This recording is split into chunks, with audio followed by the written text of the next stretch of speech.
ನಮಸ್ಕಾರ ಸ್ನೇಹಿತರೆ.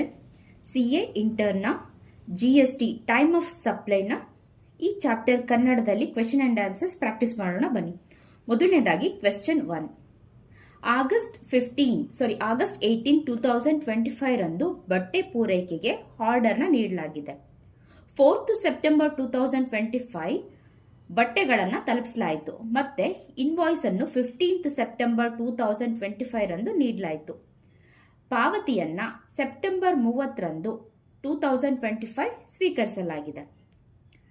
CGST act section 12 ರ ಪ್ರಕಾರ ಸರಕುಗಳ ಚಲನೆ ಒಳಗೊಂಡಿರುವಾಗ ಇನ್ವಾಯ್ಸ್ ನೀಡಿದ ದಿನಾಂಕ ಅಥವಾ ಇನ್ವಾಯ್ಸ್ ನೀಡಬೇಕಾಗಿದ್ದಂತಹ ಕೊನೆಯ ದಿನಾಂಕ, ಸರಕುಗಳನ್ನು ಕಳುಹಿಸುವ ತೆಗೆದುಹಾಕುವ ಸಮಯ, ಇವೆರಡರಲ್ಲಿ ಯಾವುದು ಮೊದಲೋ ಅದುವೇ ಪೂರೈಕೆಯ ಸಮಯವಾಗಿರುತ್ತೆ. ಸರಕುಗಳಿಗೆ ಅಡ್ವಾನ್ಸ್ ಹಣ ಪಡೆದರೆ ಅದರ ಮೇಲೆ ತಕ್ಷಣ ತೆರಿಗೆ ಇರೋದಿಲ್ಲ. ಇಲ್ಲಿ ಸರಕುಗಳನ್ನ 4th ಸೆಪ್ಟೆಂಬರ್ ರಂದು ಕಳಿಸಲಾಗಿದೆ. ಆದ್ರಿಂದ ಅದೇ ಇನ್ವಾಯ್ಸ್ ನೀಡಬೇಕಾದಂತಹ ಕೊನೆಯ ದಿನಾಂಕವಾಗಿದೆ. ಆದರೆ ಇನ್ವಾಯ್ಸ್ ಅನ್ನ 15th ಸೆಪ್ಟೆಂಬರ್ ರಂದು ನೀಡಲಾಗಿದೆ. ನಿಯಮದ ಪ್ರಕಾರ ಇವೆರಡರಲ್ಲಿ ಮೊದಲಿನ ದಿನಾಂಕವನ್ನ ತೆಗೆದುಕೊಳ್ಬೇಕು. ಹಾಗಿದ್ರೆ ಟೈಮ್ ಆಫ್ ಸಪ್ಲೈ ಇಲ್ಲಿ 4th September 2025. HM industries limited ಕಂಪನಿಯು ಸರಕುಗಳನ್ನ ಸಾಗಣೆ ಮಾಡಲು ಲಾರಿ ಏಜೆನ್ಸಿ GTA ಸೇವೆಯನ್ನು ಪಡೆದುಕೊಂಡಿದೆ. ಬುಕ್ಕಿಂಗ್ ಅಥವಾ ಒಪ್ಪಂದ ಮಾಡಿಕೊಂಡಂತಹ ದಿನ 20th ಮೇ 2025. ಟ್ರಾನ್ಸ್ಪೋರ್ಟರ್ ಇನ್ವಾಯ್ಸ್ ನೀಡಿದ ದಿನ 20th ಜೂನ್ 2025. ವಾಸ್ತವವಾಗಿ ಸರಕು ಸಾಗಿಸಿದ ದಿನ 20th ಜುಲೈ 2025. ಅಂದರೆ ಫ್ಯಾಕ್ಟ್ರಿಲಿ ಸ್ಟ್ರೈಕ್ ಇದ್ದ ಕಾರಣ ತಡವಾಗಿದೆ. ಹಣ ಪಾವತಿ ಮಾಡಿದ ದಿನ 25th August 2025.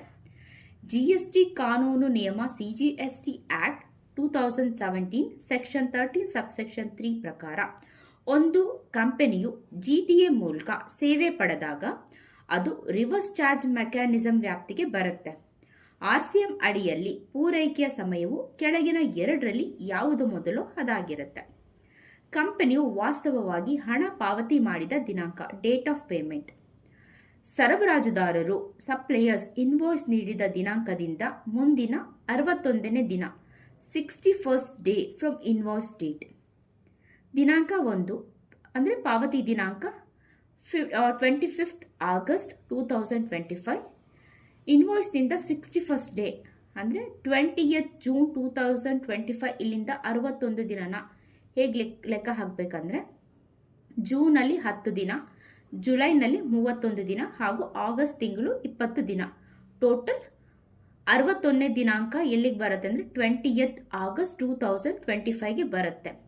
So 25th August ಅಥವಾ 20th ಆಗಸ್ಟ್ ಇವೆರಡರಲ್ಲಿ ಮೊದಲು ಬರುವ ದಿನಾಂಕ 20th August. So HM industries limited ಈ ಪ್ರಕರಣದಲ್ಲಿ ಸೇವೆಯ ಪೂರೈಕೆಯ ಸಮಯ, time of supply 20th August 2025 ಆಗಿದೆ. ಸೊ ಫ್ಯಾಕ್ಟರಿ ಸ್ಟ್ರೈಕ್ ಆಗಿ ಸಾಗಣೆ ವಿಳಂಬವಾಗಿದ್ದಕ್ಕೂ GST ಕಾನೂನಿಗೂ ಯಾವುದೇ ರೀತಿಯ ಸಂಬಂಧ ಇಲ್ಲ. Question 2. Shubhang associates recovery agent Neelakantha credits limited NBFCಗೆ 15 ಜಾನ್ವರಿ ಸೇವೆ ನೀಡಿದೆ. ಇನ್ವಾಯ್ಸ್ ಅನ್ನ 7th ಫೆಬ್ರವರಿ ನೀಡಲಾಗಿದೆ. ನೀಲಕಂಠ ಕ್ರೆಡಿಟ್ಸ್ ತನ್ನ ಪುಸ್ತಕದಲ್ಲಿ 18th ಏಪ್ರಿಲ್ ರಂದು ಪಾವತಿಯನ್ನ ದಾಖಲಿಸಿದೆ. ಮತ್ತೆ ಬ್ಯಾಂಕ್ ಖಾತೆಯಿಂದ 20th ಏಪ್ರಿಲ್ ರಂದು ಹಣ ಡೆಬಿಟ್ ಆಗಿದೆ. ತೆರಿಗೆ ಪಾವತಿಸಲು ಇಲ್ಲಿ ಹೊಣೆಗಾರರು ಯಾರು ಅಂತ, person liable to pay tax. Banking ಅಥವಾ NBFC ಕಂಪನಿಗಳಿಗೆ ರಿಕವರಿ ಏಜೆಂಟ್ ನೀಡುವಂತಹ ಸೇವೆಗಳು ರಿವರ್ಸ್ ಚಾರ್ಜ್ ಮೆಕ್ಯಾನಿಸಂ ವ್ಯಾಪ್ತಿಗೆ ಬರ್ತವೆ. ಅಂದ್ರೆ ಸೇವೆ ಪಡೆದ ಸಂಸ್ಥೆನೇ ನೇರವಾಗಿ ಸರ್ಕಾರಕ್ಕೆ ತೆರಿಗೆಯನ್ನು ಕಟ್ಟಬೇಕು. ಆದ್ದರಿಂದ ಇಲ್ಲಿ ಪಾವತಿಸಬೇಕಾದವರು Neelakantha credits limited NBFC. Time of supply section 13 subsection 3 ಪ್ರಕಾರ RCM ಅಡಿಯಲ್ಲಿ ಸೇವೆಗಳಿಗೆ ಪೂರೈಕೆಯ ಸಮಯ, ಟೈಮ್ ಆಫ್ ಸಪ್ಲೈಗೆ ಕೆಳಗಿನವುಗಳಲ್ಲಿ ಯಾವುದು ಮೊದಲೋ ಅದಾಗಿರುತ್ತೆ. ಸ್ವೀಕೃತಿದಾರರ ಪುಸ್ತಕದಲ್ಲಿ ದಾಖಲಾದ ಪಾವತಿ ದಿನಾಂಕ 18th ಏಪ್ರಿಲ್ ಅಥವಾ ಬ್ಯಾಂಕ್ನಿಂದ ಕಡಿತವಾದಂತಹ ಅಂದರೆ ಡಿಡಕ್ಟ್ ಆದಂತಹ ದಿನಾಂಕ 20th ಏಪ್ರಿಲ್. ಇವೆರಡರಲ್ಲಿ ಮೊದಲು 18th April. So supplier invoice ನೀಡಿದ ದಿನಾಂಕದಿಂದ 7 ಫೆಬ್ರವರಿ, ಮುಂದಿನ 61ನೇ ದಿನಾಂಕ 9th ಏಪ್ರಿಲ್. ಸೊ ಇವೆರಡರಲ್ಲಿ ಮೊದಲಿನ ದಿನಾಂಕ 9th April time of supply ಆಗಿದೆ. So 9th April time of supply ಆಗಿದೆ. ಕ್ವೆಶ್ಚನ್ 3. 20th ಮೇ 2025 ರಂದು ಪ್ರದರ್ಶನಕ್ಕಾಗಿ 500 ಟ್ರಾನ್ಸ್ಮಿಟರ್ಗಳನ್ನು ಕಳುಹಿಸಲಾಯಿತು. ಅದರಲ್ಲಿ 300 ಯೂನಿಟ್ಗಳು 28th ಜುಲೈ 2025 ರಂದು ಮಾರಾಟವಾದವು. ಇನ್ನು ಉಳಿದವುಗಳಲ್ಲಿ 150 ಯೂನಿಟ್ಗಳನ್ನು 25th ನವೆಂಬರ್ 2025 ರಂದು ವಾಪಸ್ ತರಲಾಯಿತು. ಬಾಕಿ 50 ಯೂನಿಟ್ಗಳು ವಾಪಸ್ ತರಲೂ ಇಲ್ಲ, ಮಾರಾಟವೂ ಮಾಡಲಿಲ್ಲ. ಮಾರಾಟ ಅಥವಾ ವಾಪಸಾತಿ ಆಧಾರದ ಮೇಲೆ ಸರಕುಗಳನ್ನ ಕಳುಹಿಸಬೇಕಾದ್ರೆ ಇನ್ವಾಯ್ಸ್ ಅನ್ನು ಮಾರಾಟ ಖಚಿತವಾದ ಸಮಯದಲ್ಲಿ ಅಥವಾ ಸರಕುಗಳನ್ನು ಕಳುಹಿಸಿದ 6 ತಿಂಗಳ ಒಳಗೆ ಯಾವುದು ಮೊದಲು ಆಗ ನೀಡಬೇಕು. 300 ಯೂನಿಟ್ಗಳಿಗೆ ಇವು 28th ಜುಲೈ 2025 ರಂದು ಮಾರಾಟವಾಗಿವೆ. ಇದು 6 ತಿಂಗಳ ಒಳಗಡೆ ಇದೆ. ಆದ್ರಿಂದ ಇನ್ವಾಯ್ಸ್ ಅನ್ನು 28th ಜುಲೈ 2025 ಒಳಗೆ ನೀಡಬೇಕು.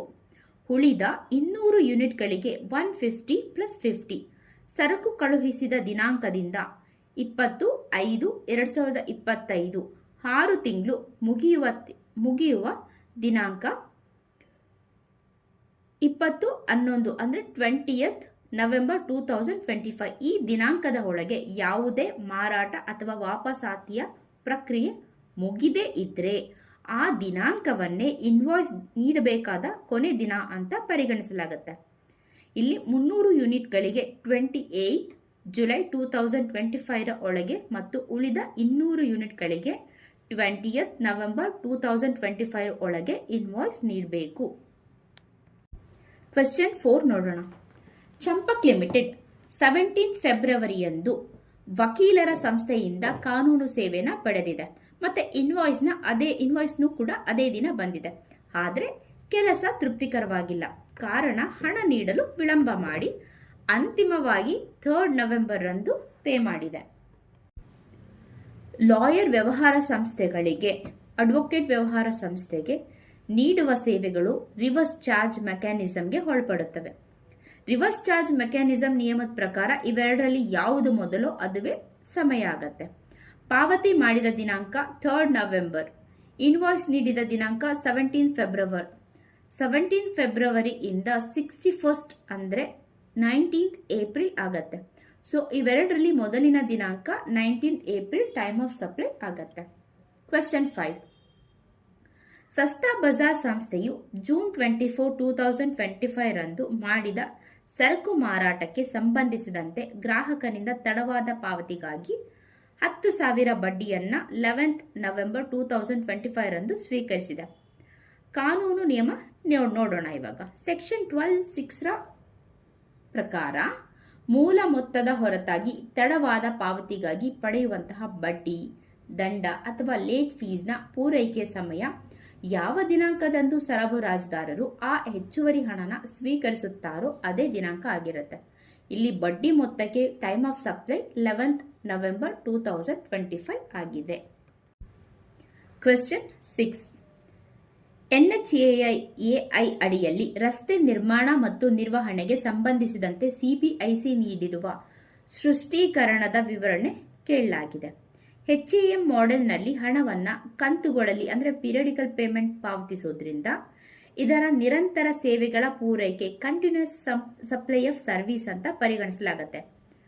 ಸೊ ಸಿಬಿಐಸಿ ಪ್ರಕಾರ ನಿಗದಿತ ದಿನಾಂಕದಂದು ಅಥವಾ ಅದಕ್ಕೂ ಮುಂಚೆ ಇನ್ವಾಯ್ಸ್ ನೀಡಿದ್ರೆ ಇನ್ವಾಯ್ಸ್ ನೀಡಿದ ದಿನಾಂಕ ಅಥವಾ ಪಾವತಿ ಸ್ವೀಕರಿಸಿದ ದಿನಾಂಕ ಇವೆರಡರಲ್ಲಿ ಯಾವುದು ಮೊದಲು ಅದು.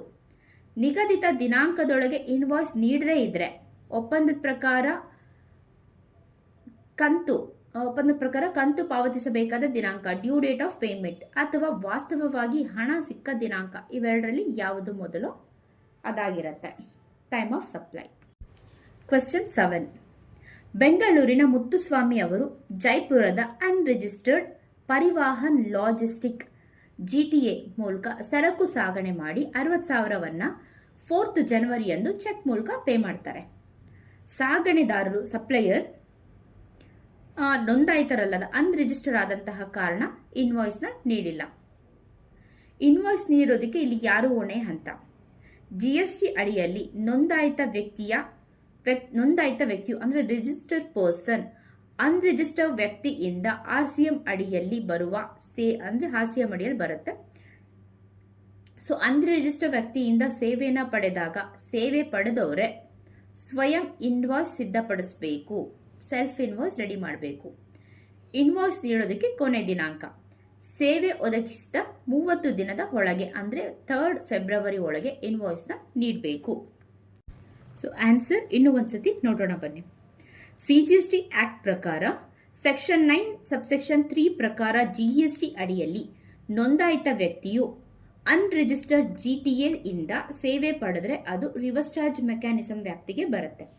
ಅಂದ್ರೆ ಸೇವೆ ಪಡೆದವರೇ ನೇರವಾಗಿ ಸರ್ಕಾರಕ್ಕೆ ತೆರಿಗೆನ ಕಟ್ಟಬೇಕು. ಸೆಕ್ಷನ್ 31 ಸಬ್ಸೆಕ್ಷನ್ 3 ಕ್ಲಾಸ್ F ನಿಯಮದ ಪ್ರಕಾರ RCM ಅಡಿಯಲ್ಲಿ ತೆರಿಗೆ ಕಟ್ಟಲು ಹೊಣೆಗಾರನಾದ ರಿಜಿಸ್ಟರ್ಡ್ ವ್ಯಕ್ತಿಯು ಅಂದರೆ ರಿಸಿಪಿಯಂಟ್ ತಾನೇ ಸ್ವತಃ ಇನ್ವಾಯ್ಸ್ನ ರೆಡಿ ಮಾಡಬೇಕು. ಇದನ್ನ ಸೆಲ್ಫ್ ಇನ್ವಾಯ್ಸಿಂಗ್ ಅಂತ ಕರೆಯಲಾಗುತ್ತೆ. So Mrs Parivahan logistic registered ಸಂಸ್ಥೆ ಅಲ್ಲದೆ ಇರುವಂತಹ ಕಾರಣ ಸೇವೆ ಪಡೆದ ಶ್ರೀ ಮುತ್ತುಸ್ವಾಮಿ ಅವರೇ ಟ್ಯಾಕ್ಸ್ ಇನ್ವಾಯ್ಸ್ ನೀಡೋದಕ್ಕೆ ಹೊಣೆಯಾಗ್ತಾರೆ. ಬಿ. ಇನ್ವಾಯ್ಸ್ ನೀಡಲು ಇರುವ ಕೊನೆ ದಿನಾಂಕ ಯಾವುದು ಅಂತ. CGST ರೂಲ್ಸ್ನ ರೂಲ್ 47A ಪ್ರಕಾರ RCM ಅಡಿಯಲ್ಲಿ ಸ್ವಯಂ ಇನ್ವಾಯ್ಸ್ ನೀಡಬೇಕಾದಾಗ ಸೇವೆಯನ್ನ ಸ್ವೀಕರಿಸಿದ ದಿನಾಂಕದಿಂದ 30 ದಿನದ ಒಳಗೆ ಇನ್ವಾಯ್ಸ್ನ ನೀಡಬೇಕು. ಮುತ್ತುಸ್ವಾಮಿ ಅವರು ಜನವರಿ 4th ರಂದು ಸೇವೆ ಪ್ರಕ್ರಿಯೆಯನ್ನು ನಡೆಸಿದ್ದಾರೆ. ಅಲ್ಲಿಂದ 30 ದಿನಗಳನ್ನ ಎಣಿಸಿದ್ರೆ ಫೆಬ್ರವರಿ 3rd ಆಗತ್ತೆ. ಸೊ ಶ್ರೀ ಮುತ್ತುಸ್ವಾಮಿ ಅವರು ಫೆಬ್ರವರಿ 3rd ಅಂದರೆ 30 ದಿನದ ಒಳಗೆ ಈ ಟ್ಯಾಕ್ಸ್ ಇನ್ವಾಯ್ಸ್ನ ಕಡ್ಡಾಯವಾಗಿ ನೀಡಬೇಕು. Time of supply of transaction services C. Section 13 subsection 3 ಸ್ವೀಕೃತಿದಾರರೇ ಅಂದರೆ ರಿಸಿಪಿಯಂಟೆ ಇನ್ವಾಯ್ಸ್ ನೀಡಬೇಕಾದ ಇಂತಹ RCM ಪ್ರಕರಣದಲ್ಲಿ ಪೂರೈಕೆಯ ಸಮಯ ಟೈಮ್ ಆಫ್ ಸಪ್ಲೈನ ನಿರ್ಧರಿಸಲು ಕೆಳಗಿನ ದಿನಾಂಕಗಳಲ್ಲಿ ಯಾವುದು ಅತ್ಯಂತ ಮೊದಲು ಅದನ್ನು ತೆಗೆದುಕೋಬೇಕು. ಹಣ ಪಾವತಿ ಮಾಡಿದ ದಿನಾಂಕ, ಪುಸ್ತಕದಲ್ಲಿ ದಾಖಲಾದಂತಹ ದಿನ ಅಥವಾ ಬ್ಯಾಂಕಿನಿಂದ ಹಣ ಕಡಿತವಾದ ದಿನ, ಇದರಲ್ಲಿ ಯಾವುದು ಮೊದಲು ಅದು. ಸೊ ಇಲ್ಲಿ ಪುಸ್ತಕದಲ್ಲಿ ಎಂಟ್ರಿ ಆಗಿದ್ದ ದಿನ ಮತ್ತು ಬ್ಯಾಂಕಿಂದ ಕಡಿತವಾದಂತಹ ದಿನ, ಇದರಲ್ಲಿ ಮೊದಲು ತಗೊಂಡ್ರೆ 4th ಜನವರಿ ಬರುತ್ತೆ. ಇಲ್ಲಿ ರಿಸಿಪಿಯಂಟ್ ಮುತ್ತುಸ್ವಾಮಿ ಸ್ವತಃ ತಾವೇ ಇನ್ವಾಯ್ಸ್ ನೀಡಿದ ದಿನ ಯಾವುದು? 3rd February. So 4th January ಅಥವಾ 3rd ಫೆಬ್ರವರಿ ಇವೆರಡರಲ್ಲಿ ಮೊದಲು ಬರುವಂತಹ ದಿನಾಂಕ ಅಂದರೆ 4th ಜನವರಿ. ಸೊ ಈ ಪ್ರಕರಣದಲ್ಲಿ GST ಪಾವತಿಗೆ ಪರಿಗಣಿಸಬೇಕಾಗಿರುವಂತಹ time of supply 4th January ಆಗಿದೆ. Question 8 case 1. Mrs Janvi event management booking ಮಾಡಿದ ದಿನ 1st ಫೆಬ್ರವರಿ 2025 ರಂದು ಶ್ರೀ ಜಸ್ಬೀರ್ ಅವರು ಈವೆಂಟ್ ಮ್ಯಾನೇಜ್ಮೆಂಟ್ ಸಂಸ್ಥೆನ ಬುಕ್ ಮಾಡ್ತಾರೆ. ಬುಕಿಂಗ್ ಅಡ್ವಾನ್ಸ್ 4th ಫೆಬ್ರವರಿ 2025 ರಂದು 25,000 ಅಡ್ವಾನ್ಸ್ ಹಣನ ಪೇ ಮಾಡ್ತಾರೆ. Date of service 14th February 2025 ರಂದು ಮದುವೆ ವಾರ್ಷಿಕೋತ್ಸವ ಕಾರ್ಯಕ್ರಮ ನಡೀತಾ ಇದೆ. ಸೊ ಒಟ್ಟು ಒಪ್ಪಂದದ ಪ್ರಕಾರ 3 ಲಕ್ಷ ಮೊತ್ತವನ್ನು ಕೊಟ್ಟಿದ್ದಾರೆ. ಬಿಲ್ ಇನ್ವಾಯ್ಸ್ ನೀಡಿದ ದಿನ 12th ಮಾರ್ಚ್ 2025 ರಂದು ಸಂಸ್ಥೆಯು ಇನ್ವಾಯ್ಸ್ನ ನೀಡುತ್ತೆ. ಸೊ 20th ಮಾರ್ಚ್ 2025 ರಂದು ಜಸ್ಬೀರ್ ಅವರು ಉಳಿದ 2,75,000 ಹಣವನ್ನು ಪೇ ಮಾಡ್ತಾರೆ. ಆನ್ಸರ್ ನೋಡೋಣ ಬನ್ನಿ. ಇಲ್ಲಿ ಇನ್ವಾಯ್ಸ್ ಸಾಮಾನ್ಯ ಸೇವೆಗಳ ಪೂರೈಕೆಯಲ್ಲಿ ಅಂದರೆ ಫಾರ್ವರ್ಡ್ ಚಾರ್ಜಲ್ಲಿ ಸೇವೆ ಮುಗಿದ 30 ದಿನದ ಒಳಗಾಗಿ ಇನ್ವಾಯ್ಸ್ ನೀಡಿದ್ರೆ ಪೂರೈಕೆಯ ಸಮಯ ಈ ಎರಡರಲ್ಲಿ ಯಾವುದು ಮೊದಲು ಅದಾಗಿರುತ್ತೆ. 1 ಇನ್ವಾಯ್ಸ್ ನೀಡಿದ ದಿನಾಂಕ, 2 ಹಣ ಸ್ವೀಕರಿಸಿದ ಅಥವಾ ಪಾವತಿಯಾದ ದಿನಾಂಕ. ಸರಕುಗಳಂತಲ್ಲದೆ ಸೇವೆಗಳಿಗೆ ಮುಂಗಡವಾಗಿ ಅಂದರೆ ಅಡ್ವಾನ್ಸ್ ಹಣ ಪಡೆದ್ರೆ, ಅಂದರೆ ಇಲ್ಲಿ ಸರ್ವಿಸ್ಗೆ ಅಡ್ವಾನ್ಸ್ ಹಣ ಪಡೆದ್ರೆ ಆ ಮುಂಗಡ ಹಣ ಮೊತ್ತಕ್ಕೆ ಪಡೆದಂತಹ ದಿನದಂದೇ GST ಅನ್ವಯಿಸುತ್ತೆ. ಅಂದರೆ ನೀವು ಯಾವತ್ತು ಅಡ್ವಾನ್ಸ್ ಹಣ ತಗೊಂಡಿರ್ತೀರೋ ಅದೇ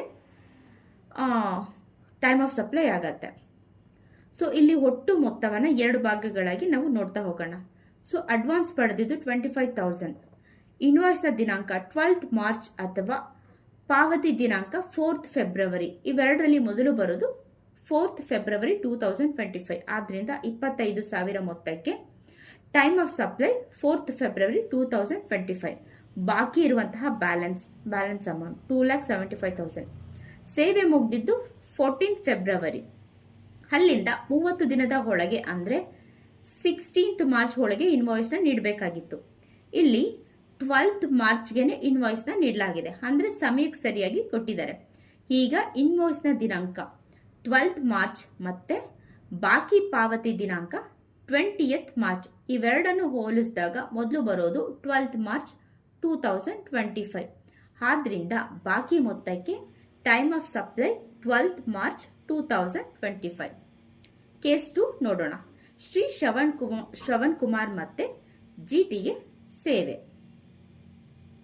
1st ಜನವರಿ 2025 ರಂದು ರಿಜಿಸ್ಟರ್ ಪರ್ಸನ್ ಆದಂತಹ ಶ್ರವಣ್ ಕುಮಾರ್ ಅವರು ಮಿಸಸ್ ಲಾಂಗ್ವೇ ಟೆಂಪೋ ಸರ್ವಿಸಸ್ ಇಂದ ಸರಕು ಸಾಗಣೆ ಸೇವೆಯನ್ನು ಪಡಿತಾರೆ. ಟ್ರಾನ್ಸ್ಪೋರ್ಟರ್ ಇನ್ವಾಯ್ಸ್ ನೀಡಿದ ದಿನ 2nd ಜನವರಿ 2025 30,000. ಚೆಕ್ ನೀಡಿದ ಮತ್ತು ಪುಸ್ತಕದಲ್ಲಿ ಎಂಟ್ರಿ ಮಾಡಿದ ದಿನ 18th ಫೆಬ್ರವರಿ 2025 ರಂದು ಶ್ರವಣ್ ಅವರು ಚೆಕ್ ನೀಡ್ತಾರೆ ಮತ್ತು ತಮ್ಮ ಅಕೌಂಟ್ ಬುಕ್ನಲ್ಲಿ ಎಂಟ್ರಿ ಮಾಡ್ತಾರೆ. ಬ್ಯಾಂಕ್ನಿಂದ ಡೆಬಿಟ್ ಆದಂತಹ ದಿನ 19th ಫೆಬ್ರವರಿ 2025. ಇಲ್ಲಿ ರಿಜಿಸ್ಟರ್ ಪರ್ಸನ್ ಜಿಟಿಎ ಇಂದ ಸೇವೆ ಪಡೆದಾಗ ಅದು ರಿವರ್ಸ್ ಚಾರ್ಜ್ ಮೆಕ್ಯಾನಿಸಮ್ಗೆ ಒಳಪಡುತ್ತೆ. RCM ಅಡಿಯಲ್ಲಿ ಪೂರೈಕೆ ಸಮಯ ಕೆಳಗಿನವುಗಳಲ್ಲಿ ಯಾವುದು ಮೊದಲು ಅದಾಗಿರುತ್ತೆ. ಪಾವತಿ ಮಾಡಿದ ದಿನಾಂಕ ಅಕೌಂಟ್ ಪುಸ್ತಕದಲ್ಲಿ ದಾಖಲಾದ ದಿನ 18th ಫೆಬ್ರವರಿ. ಬ್ಯಾಂಕ್ನಿಂದ ಡೆಬಿಟ್ ಆದಂತಹ ದಿನ 19th ಫೆಬ್ರವರಿ. ಇವೆರಡರಲ್ಲಿ ಮೊದಲು ಯಾವ್ದು ಬರುತ್ತೆ ಅಂದರೆ 18th ಫೆಬ್ರವರಿ 2025 ಬರುತ್ತೆ. ಇನ್ವಾಯ್ಸ್ ದಿನಾಂಕದಿಂದ ಮುಂದಿನ 61ನೇ ದಿನ ಚೆಕ್ ಮಾಡಬೇಕು. ಇನ್ವಾಯ್ಸ್ ನೀಡಿದ ದಿನಾಂಕ 2nd ಜನವರಿ 2025. ಅಲ್ಲಿಂದ 61ನೇ ದಿನ ಅಂದರೆ ಮಾರ್ಚ್ ತಿಂಗಳಲ್ಲಿ ಬರುತ್ತೆ. ಸೊ ವಾಸ್ತವವಾಗಿ ಪೇ ಮಾಡಿದಂತಹ ದಿನ ಬುಕ್ ಎಂಟ್ರಿ ಇರೋದು 18th ಫೆಬ್ರವರಿ 2025. ಇನ್ವಾಯ್ಸ್ನಿಂದ 61ನೇ ದಿನ ಅಂದರೆ ಇದು ಮಾರ್ಚ್ ತಿಂಗಳಲ್ಲಿರುತ್ತೆ. ಸೊ CGST ರೂಲ್ ಪ್ರಕಾರ ಅಂದರೆ 18th ಫೆಬ್ರವರಿ ಆದ್ಮೇಲೆ ಬರುತ್ತೆ. ಸೊ ರೂಲ್ ಪ್ರಕಾರ ಇವೆರಡರಲ್ಲಿ ಅತ್ಯಂತ ಮೊದಲು ಬರೋ ದಿನಾಂಕ ಅಂತ ಅಂದರೆ 18th ಫೆಬ್ರವರಿ 2025 ಆಗತ್ತೆ. ಸೊ ಇನ್ನು ಹೆಚ್ಚಿನ ಕ್ವೆಶನ್ ಆನ್ಸರ್ಸ್ ಎಕ್ಸ್ಪ್ಲನೇಷನ್ಗಾಗಿ, ಅದು ಕನ್ನಡದಲ್ಲಿ ಎಕ್ಸ್ಪ್ಲನೇಷನ್ಗಾಗಿ ನಮ್ಮ ಚಾನಲ್ನ ಲೈಕ್ ಮಾಡಿ, ಶೇರ್ ಮಾಡಿ, ಸಬ್ಸ್ಕ್ರೈಬ್ ಮಾಡೋದನ್ನು ಮರಿಬೇಡಿ. ಸೊ ನೆಕ್ಸ್ಟ್ ವಿಡಿಯೋದಲ್ಲಿ